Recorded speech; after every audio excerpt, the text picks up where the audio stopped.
ప్రభునందు నిద్రించగా ఈ భౌతిక దేహాన్ని భూస్థాపన నిమిత్తం సిద్ధపరిచి తీసుకొని వెళ్ళబోతా ఉన్నాము. ఈ సందర్భంగా దేవుని మాటలు ఒక 2 మాటలు మీ ఎదుటకు తీసుకొని వస్తా ఉన్నాను. చదవబడిన వాక్య భాగంలో దేవుడు మనుషులను మంటి చేత నిర్మిస్తున్నాడని, ఒక దినాన్న తిరిగి రమ్మని దేవుడు పిలవగా ఈ ప్రాణం ఈ లోకంలో మానవుని విడిచి వెళ్ళిపోతా ఉంది. సో ప్రతి మనిషి యొక్క మరణము అనేది దేవుని యొక్క ప్రణాళిక, దేవుని యొక్క ఏర్పాటు ద్వారా సిద్ధపరచబడతా ఉంది. మానవుడు మంటి చేత నిర్మించబడి తాను సృజించిన దేవుని పిలుపు, దాని పేరే మరణం. దానికి మనం 10 రకాలుగా పేర్లు పెట్టుకుంటాం. ఎందుకంటే లోకంలో నింద లేకుండా బొందిపోదని ఒక సామెత ఉంది.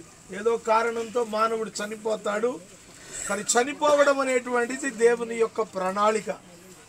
అయితే ఏ దేవుడు సృజించాడో ఆ దేవుని దగ్గరకు తిరిగి వెళ్ళడం అనేదే మానవ జీవిత ప్రణాళికలో ప్రాముఖ్యమైన ఘట్టం.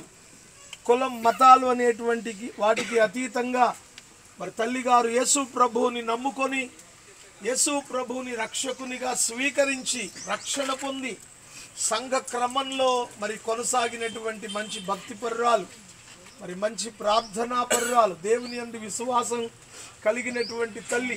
మరి ప్రాంతానికి నేను సేవా పరిచర్యకు వచ్చినప్పుడు సుమారు 2012లో మాకు అమ్మగారు వాళ్ళ ఇల్లు అద్దెకిచ్చారు. ఆ ఇంట్లోనే ఉండి నేను సేవ ప్రారంభించాను. ఒక సొంత కొడుకులాగా నన్ను ప్రేమించినటువంటి తల్లి.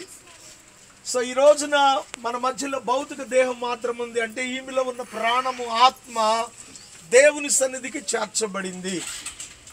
సో ఇప్పుడు ఆమె యొక్క ఆశ పిల్లలుగా తల్లిదండ్రుల యొక్క కోరికలు తీర్చాలని, కూతుళ్ళు, కొడుకులు, మనవళ్ళు, మనవరాలు, బంధువులకి చాలామందికి కోరికలు ఉంటాయి. నిజంగా ఆమె కోరిక తీర్చడం అంటే ఆమె నమ్మినటువంటి యేసు ప్రభువుని రక్షకునిగా నమ్ముకోవడమే ఆమెకు సంతోషాన్ని, మనశ్శాంతిని కలిగించే గొప్ప సంగతి. యేసు ప్రభు నిజమైన దేవుడు, సర్వమానవ జాతిని సృజించిన సృష్టికర్త. ఆయనే మానవుల పాప ప్రక్షాళన కొరకు శరీరధారిగా యేసుక్రీస్తు పేరుతో ఈ లోకానికి దిగి వచ్చాడు. ఆయన యవ్వన కాలమందు సిలువలో తన పరిశుద్ధ రక్తాన్ని కార్చారు. ఆయన రక్తంలో ఎవరైతే కడగబడతారో అలాంటి వాళ్ళు చనిపోయిన తర్వాత తిరిగి స్వర్గానికి వెళతారు, మోక్షానికి, పరలోకానికి వెళతారు. ఆయన రక్తంలో కడగబడకుండా ఆయన